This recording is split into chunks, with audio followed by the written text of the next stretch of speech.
Inay, may mali sa kanya. Babalik ako. Hindi ko kayang tanggapin kung may mangyayari sa inyo. Kaya huwag kayong lalabas. Bayani! Bayani!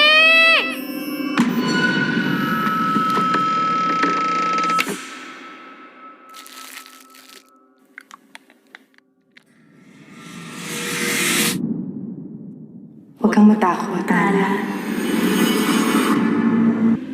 Lumala ang sakit ninyo. Kailangan na natin ng tulong. Maghihintay tayo dito. Pero hindi mo ba naisip ang posibilidad na baka patay na si Itay? Huwag ka na mag-alala. May nakilala akong babae sa gubat. Gagamutin nito ang sakit ng inay ninyo. Nasa iyong desisyon, Tala.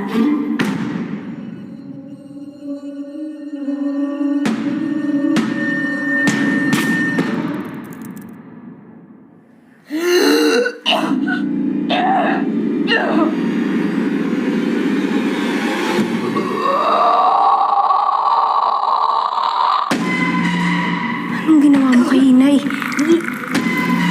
Niloloko mo ako. Ginawa mo ang kinakailangan sapagkat mahal mo siya, hindi ba?